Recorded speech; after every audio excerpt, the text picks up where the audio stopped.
Excluded from my sister's wedding, I went on vacation. When the wedding fell apart, my whole family frantically tried to reach me. "You're overreacting, it's just a wedding," my mother said. I was not invited to my own sister's wedding. Instead, I scheduled a trip. Days later, my relatives blew up my phone. I sat there, staring at my screen, reading the message for the 5th time. "Hey, just wanted to let you know the guest list is finalized, and we had to make some tough cuts. Hope you understand. Love you." Tough cuts, tough cuts. I wasn't some distant cousin.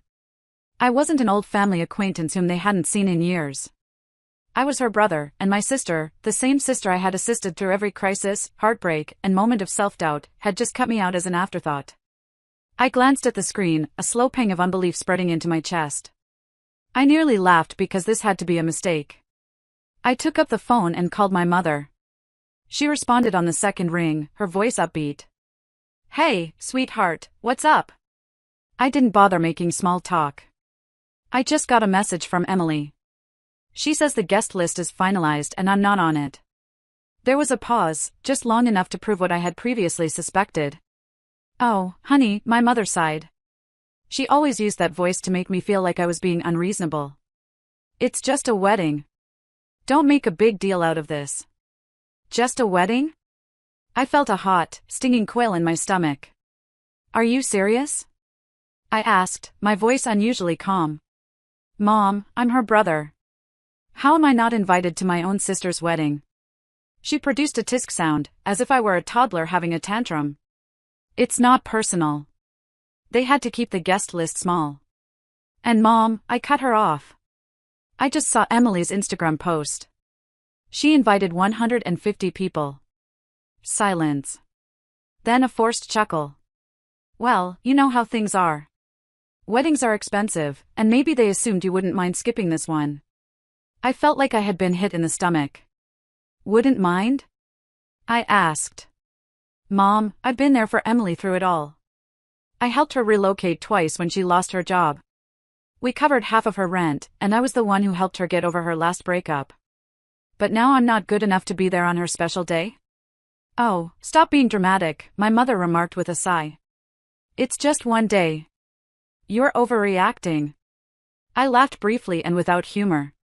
Overreacting, right? I could already predict how things would go. I would argue, my mother would shrug me off, Emily would certainly provide a half-hearted apology later, and I'd be expected to forgive and forget because that is what I have always done. Not this time.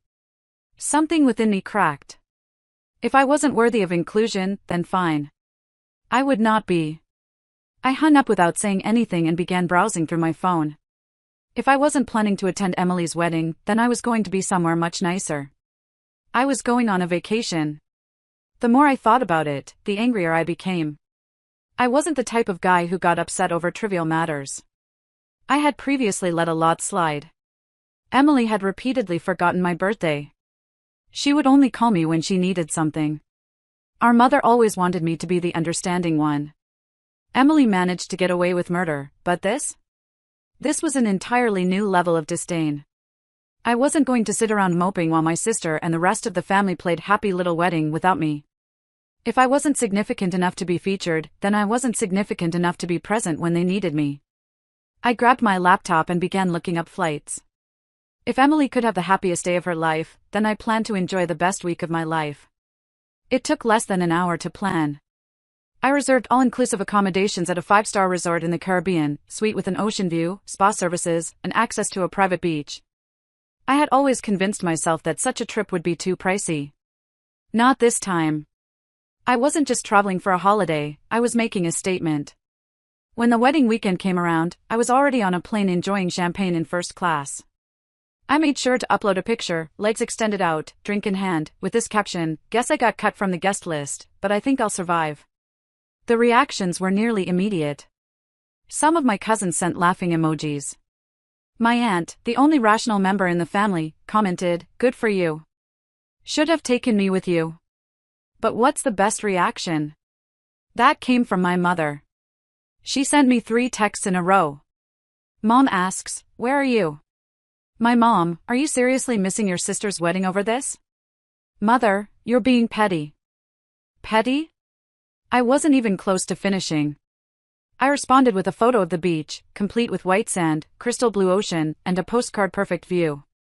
Then I shut off the phone. I wasn't about to let them guilt me. Not this time. For the first time in many years, I was not putting my family first. I was putting myself first, and it felt incredible.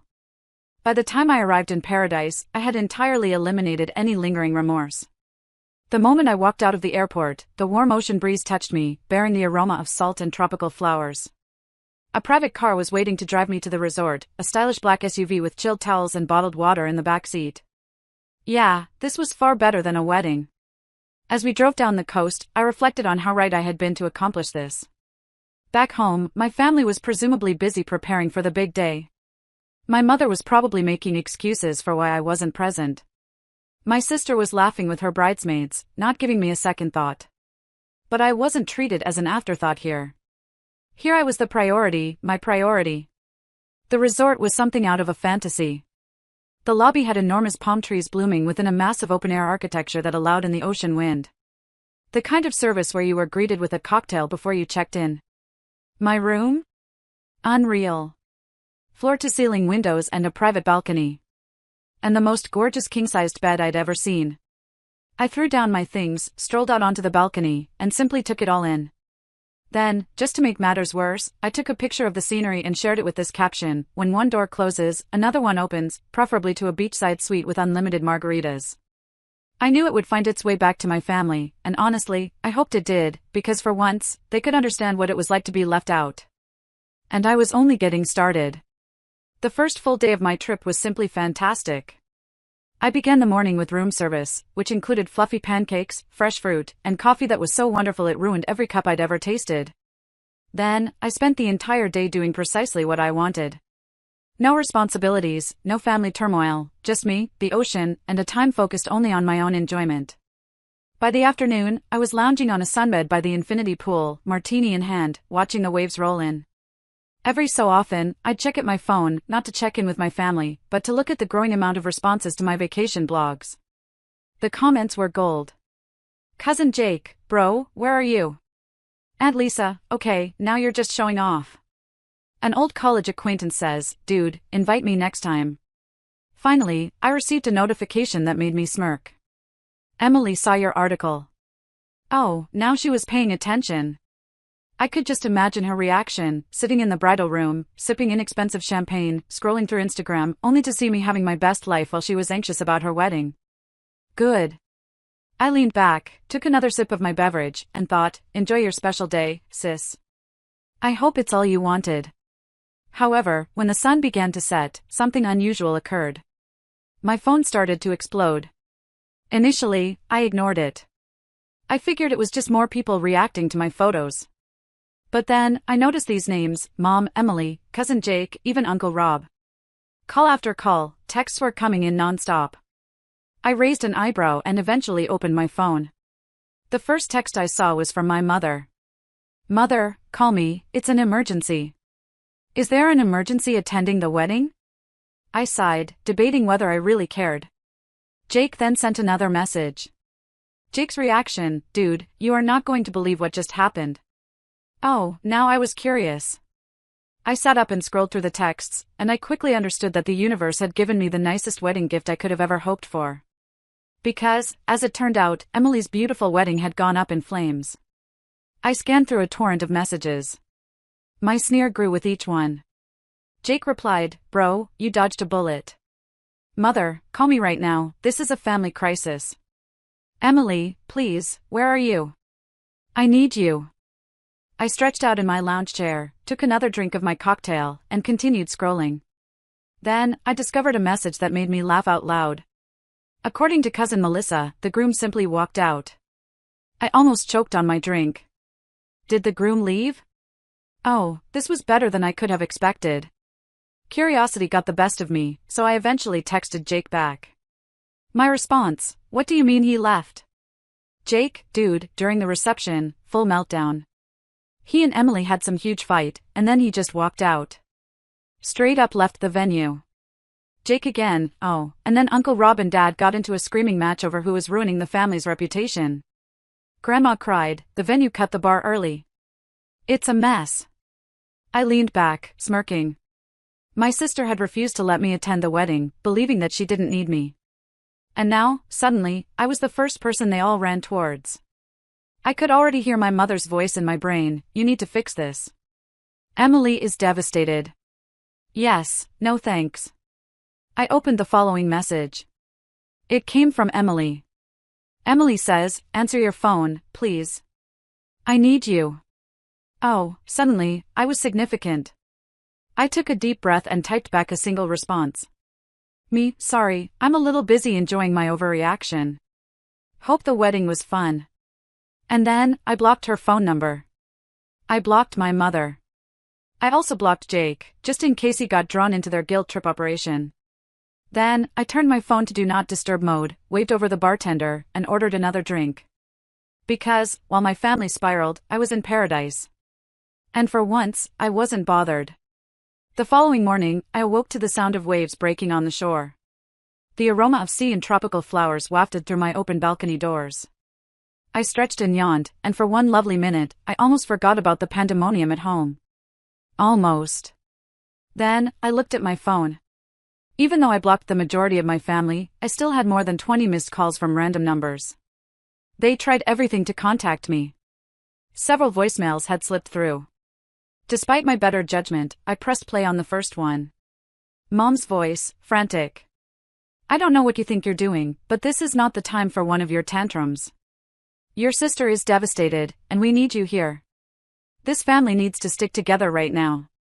I rolled my eyes before deleting it. Next voicemail, Emily is crying. I don't understand why you're doing this. You're my brother. I need you. Please, just call me back. Click. Deleted. The following one had me laughing. Jake whispered as if he were hiding in a closet. Dude, Mom and Aunt Lisa are planning to show up at your apartment when you get back. Just a heads up. Also, Grandma keeps saying the wedding was cursed because you weren't there. It's hilarious. Was that a voicemail? I've saved it. I tossed my phone on the bed and stepped out onto the balcony. The sun had just begun to rise, creating a golden glow over the ocean. I took a deep breath, allowing the warmth of it to sink in. Back at home, my family was scrambling to perform damage control. Meanwhile, I was here, sipping espresso while wearing a bathrobe, enjoying the best decision I'd ever made. And the best part? They were now feeling what I had felt when they cut me out, unwanted, forgotten, left out. It was rather poetic, actually. But I wasn't finished yet. I grabbed my phone. I took a photo of my breakfast, which included fluffy pancakes, fresh fruit, and a mimosa that was so brilliant it might blind someone. I posted it with this caption, starting my day stress-free. Hope everyone back home is doing okay. Then, just for fun, I went through my blocked messages, grinned at all of the missed calls, and ordered another mimosa. I didn't intend to call them back. Allow them to clean up their own mess. I was on vacation. By midday, I was relaxing under a secluded cabana, sipping a tropical drink with an umbrella when my phone vibrated again. This time, the message came from cousin Melissa.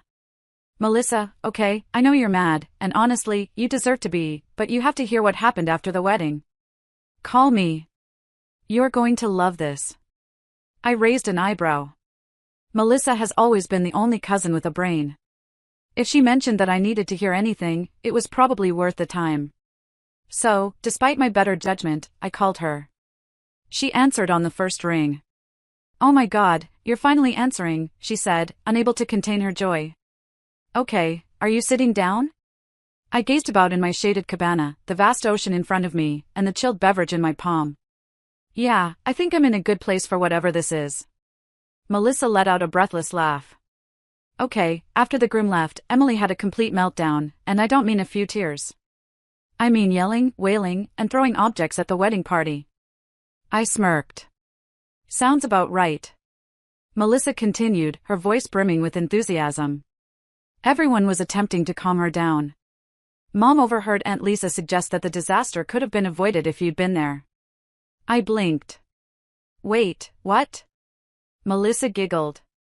Yes, she was saying that you've always been the one to mend problems when Emily spirals, that if you were present, you would have talked sense into the groom or handled everything like you normally do. I burst into laughter. So let me get this straight, the same family that barred me from the wedding is now blaming me for not being present to preserve it? Oh, it gets better, Melissa remarked. Mom told Lisa she was acting ridiculous, and then they started fighting loudly. Then Grandma became involved, saying Emily brought this on herself because she offended the cosmos by not inviting her brother. I almost choked on my drink. Melissa was cackling now. Grandma lectured Emily in front of everyone, stating, if you had treated your family better, you wouldn't be alone in your wedding dress right now. I leaned back, smirking. Wow, that's beautiful. Oh, and then, Melissa said, your mother attempted to contact the groom's family to resolve the situation. His mother just smiled and said, this is your issue now. I had to set down my drink before I spilled it from laughing so hard. So, I said, collecting my breath, where does that leave Emily? Melissa sighed. Still weeping, still blaming everyone except herself. Last I heard, she was trying to save the wedding with some sort of backup plan, but let's be honest, she's not going to recover from this. I shook my head, grinning. You know what the best part is? What? I took a slow sip from my drink. I don't care. Melissa roared with laughter. Honestly, I don't blame you. I just thought you'd appreciate knowing that karma did its job. Oh, I love knowing that, I remarked, smirking. Thanks for the update, Melissa. No problem, she replied. Enjoy your trip, and for the record, you did the right thing. I hung up, more satisfied than I had been in years. They wanted a wedding without me, and now, thanks to their own selfishness, they had a disaster instead. I grabbed up my drink and raised it to the heavens, toasting to the best decision I've ever made. Then I turned off my phone and relaxed back in my cabana, letting the beach air sweep away the rest of my shame. For the remainder of the day, I didn't look at my phone. Instead, I scheduled a sunset cruise, allowed the warm breeze to wash over me, and had a 5-star meal by the seaside. My family was still picking up the pieces from Emily's wedding tragedy. I was enjoying the greatest steak I'd ever had. At some point, a notion occurred to me. Perhaps I should feel sorry for her. Then I remembered how she left me out without hesitation. Yes. No. I took a sip from my wine, took one last shot of the view, and shared it with one caption, 0 regrets. Finally, with a contented smile, I turned off my phone again. Let them stew. I was done being their backup plan. The following morning, I awoke feeling lighter than I have in years. There is no guilt. There will be no tension. There were no last-minute family emergencies that became my job to solve, just myself and the sound of waves and an entire day of nothing but rest. I stretched, ordered room service, and out of curiosity, I turned my phone back on. A big mistake. Within seconds, my notification surged. Mom said, you need to stop acting like a child and call me. Emily's response, I can't believe you're doing this to me. You are so selfish. Your mother, this isn't funny. Emily is heartbroken. Do you even care? Unknown number, possibly my aunt. We need to fix this family before it's too late. I groaned and shook my head. It was almost surprising how swiftly they moved from ignoring me to expecting me to cure everything. Then one message struck my attention. Melissa, okay, I understand you are ignoring everyone, but please read this. Your mother is trying to gather the family for a discussion when you return. Just a heads up. I almost laughed aloud. Oh, they assumed I would return as if nothing had happened, as if I'd just come up and let their guilt trip me and pretend the entire thing never occurred. Yeah, not happening. I quickly replied to Melissa, thanks for the warning, but I won't be there. Melissa says, wait, what do you mean? I'm extending my trip. They wanted to cut me out. Okay, I'm cutting myself off altogether.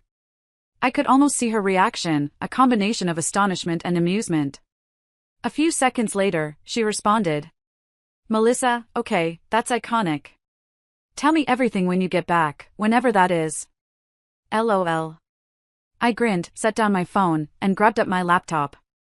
With a few clicks, my trip was officially extended another entire week. There's no family, there's no drama, no family discussions, just me and the water. They never allowed me to have peace, and the best part? They couldn't do anything about it. Before going to the beach, I sent one final text. Me, Mom and Emily. Oh, so you want me around? Sorry, I'm too busy enjoying my reactions. Have fun cleaning up your own messes. Then, for the last time, I blocked their numbers. I put my phone down, ordered another drink, and let the sun warm my skin. There is no guilt. There will be no tension, no regrets, just peace. And it was the best decision I've ever made. Thank you for watching. If you haven't subscribed yet, please do so and hit the notification bell to stay updated with more shocking real-life stories happening around.